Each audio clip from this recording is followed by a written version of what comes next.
So when I've got a lot of rain and I'm just about to run out of power, I'll turn it on and I'll go drive. That's their really big advantage. Anytime the engine's on, you could be charging your power station in your rig. Hi everyone, welcome back to my next video. Today we're going to talk about this unit right here. This is the BLUETTI Charger 1. It's a DC to DC charger, and maybe you're saying to yourself, well, what in the world is a DC to DC charger, Bob? Why should I care? Well, a DC to DC charger is different than most battery chargers you're going to ever have, which are AC to DC. Your vehicle, if it's a car, RV, SUV, RV, whatever it is almost certainly a 12-volt vehicle. Your house, your dryer in your house is probably 240 volt, and everything else is 120 volt. And most chargers are plug into your wall, which is 120, and then go to your battery in your car, which is 12. At any rate, this is a DC to DC charger. That means it charges from one 12-volt battery to another 12-volt battery. This charges from the starting battery. Right here is my starting battery. And this charges from this starting battery to a power station. Now, this is made by BLUETTI, the Charger 1, and it is specifically designed for other BLUETTI units. And there are a lot of these things on the market right now, a DC to DC charger that's become extremely popular. Why would you want a DC to DC charger? Why would you care? Well, if you don't have solar, or if you don't have enough solar, or if it's raining, but you can turn your engine on, then your engine alternator will charge the starting battery in the engine, which is right here. And that will go from here to this box to your power station. And while your engine is on, it will be charging your power station. You don't need solar because you're charging directly off the alternator. You've got this generating, the alternator is generating all this power.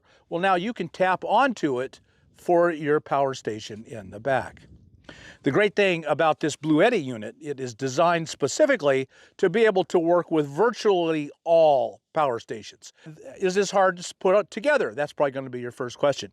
No, it is really, really easy. I'm going to show you how I'm doing it, but it's really simple. By far the hardest part is to take the cable. It comes with all the cabling you need, and the main cable is 16 feet long, so it's going to be plenty long enough for nearly everybody. Getting it out of the battery and then running it into your car. Usually you're going to go through the firewall, this thing between the engine and the driver area. And since we're living in our vehicle, that's our living area. That's my living area at any rate, because I live in the Subaru.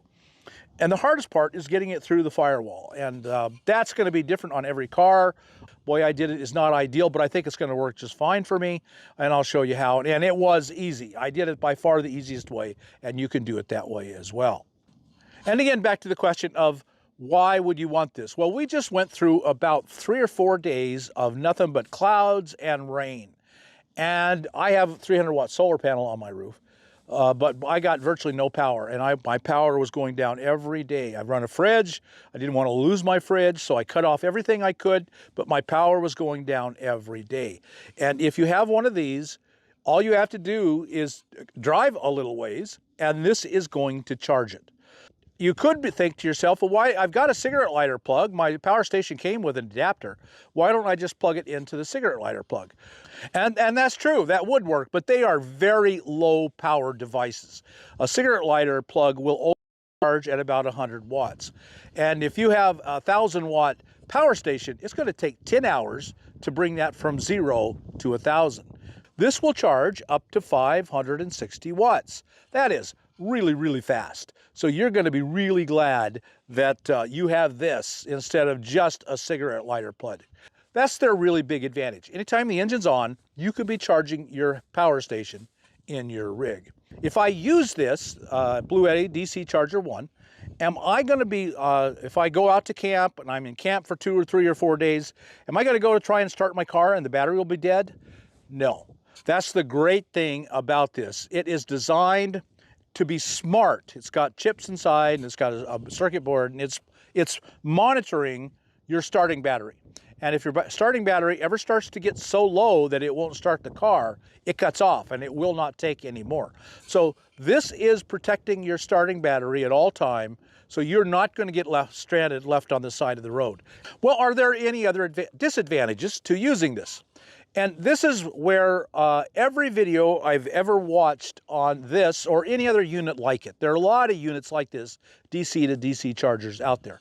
Or you don't even have to be using a DC to DC charger. You can use something as simple as a solenoid. You can put a solenoid between the starting battery and your house battery, and that will charge it and it won't leave you stranded. So it can be as simple and as cheap as that. But what most people don't warn you, and this is so important, and you need to understand it so that you make a wise decision, this is going to reduce the lifespan of your alternator. It's just that simple. Well, what happens with your alternator in this car is it was designed with a certain duty cycle. You're driving around, the alternator is going to be producing a lot of power, actually working some percentage of the time. But you've also got your power station drawing power. So this thing will pretty quickly charge the battery back right up, and there'll be a constant small drain from the battery to the fans and the lights and all that. But it just, that's the very lowest end of its duty cycle, of its power draw. So it's no big deal. It's designed to do that, and to do that for a very, very long time. Now you add on top of that a constant draw, 300, 400, 500 watts that go into your power station. Well, all of a sudden, this simple, easy drive, which doesn't tax doesn't put any stress on your alternator at all, is suddenly it's working hard the whole time. And so that's what's going to happen every time you start the car and drive it and you're powering your power station, which is probably going to be nearly all the time. Your duty cycle is going up from a small percentage, I don't know what it is, but it's pretty small, up to a very high percentage. Suddenly, the alternator is working hard every time you drive. Well, you've probably cut the life of your alternator in half. That is not an unreasonable estimate. It's just a wild guess. I'm not an engineer. I don't know anything about anything. Just a dumb YouTuber. But it wouldn't be unreasonable to me to think you're going to cut the life of your alternator in half if you're just charging your power station all the time off of it. Maybe it's worth it. Maybe you just expect to replace your alternator at 100,000 miles instead of 200,000 miles. That's a good swap, I think, and I think I'm willing to do it. But you should know it. You should be told that's what's going to happen, and you make that decision. And the great thing about this BLUETTI unit, I can turn this thing off. If I say, I will never use it except when I've got a lot of rain. And so when I've got a lot of rain and I'm just about to run out of power, I'll turn it on and I'll go drive and it will charge my battery. And then when I got a lot of sun and I got a lot of solar and I don't have to give it a thought, I won't use it at all. So I highly, highly recommend this. I think it's fantastic. Just use it wisely. So what came in the box? What do you get when you buy this thing? You get this. This is the charger. You get a 16-foot 6-gauge cable. That's right here. That goes from the battery back into the car. And then it has a little short output cable. And again, it's MC4s. And that's just fantastic because every power station in America should be set up to connect to MC4s. And then you get hardware to mount the box. You can see it comes with tabs. You can mount this anywhere you want. Now let me show you how I have run it into my engine bay. So here's my battery right here. This is the positive and of course the negatives over here. And here's the cables. This is the 6-gauge, 16-foot long cables that came with it. And I've just zip tied them here so they don't get to flying around and be dangerous. Here's the cables and I've just run them over to here. And then here you can see it's got this nice wrap around it. And I'm just running it through here. This is probably not the permanent. I'll mess with it more. Almost all cars will have an opening here. This is common. You're probably going to find it. And this piece pops off. You can see there's the front door. And this just goes through here. And then it just runs down on the outside of the hinge. This is the great big hinge. That would pinch it and damage it. But it's on the outside of it, and it's not damaging it at all. And it goes down, and then it comes out here around this side of this hinge. This is the door hinge. And then it just goes over here. Now, this has been on here a long time, and it has done nothing to that. I'll just keep my eye on it, and I'll start duct taping it if I ever do see any damage to this outer sheath. And then it goes in back, and it comes around. This is my BLUETTI 200 Elite. Man, I love this thing. This is the best power station I've ever owned, and I've owned and tested many, many, many power stations, and this one is the best. I love this thing. It's super quiet. It's completely capable. It's tiny. I mean, this is the front seat of a little Subaru SUV, and it fits in here just really well. And so this is the cable that comes in, and I will show you in a little bit how that works. And this is on this end. This is a fuse. It's off now. If I flip it, it would be power would go through, but of course I'm not connected to anything, so I'll keep it off. Okay, let me show you how you put this thing all together. There's on this side, it says it has charger 1, of course, and input positive and input negative. So that's just as simple as, since positive is always red and negative is always black, it's just that simple. There's nothing else to it. And, well, how do I get down in there, you say? Well, they've got a little cover here, and you come down and you go down in through this cover. And on the other end, it's just the opposite. This is the output, and the output is the MC4 cables, and these are much smaller. You go down in there with, they provide the tool, of course. They all do anymore. It's a very long tool. You can get down in there, no problem. So I'll just turn this. You can see as I turn it, that goes, the screw backs out, and it's every bit as simple as putting this in. And now let's tighten this one down. I'm tightening pretty hard. And whenever you make a connection on any electrical device, you want to get hold of it and really tug. You don't want that to get loose. Loose means it's not making a good solid connection, and that creates heat. Heat creates fire. And this is negative. See, it says it on here, and black is always negative.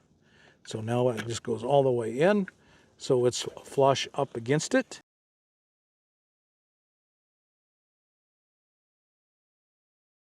Again, it's just negative to negative. Get it all the way in there. Okay, and that's it.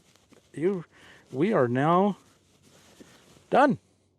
I'm not connected to the starting battery yet. I wanted to do all of this with no power flowing, and that's what you should do as well. So now I've got an MC4 coming out of the unit. How am I going to connect that to my power station? This is a cable I bought off Amazon. As you can see, it has 6 different ends to it.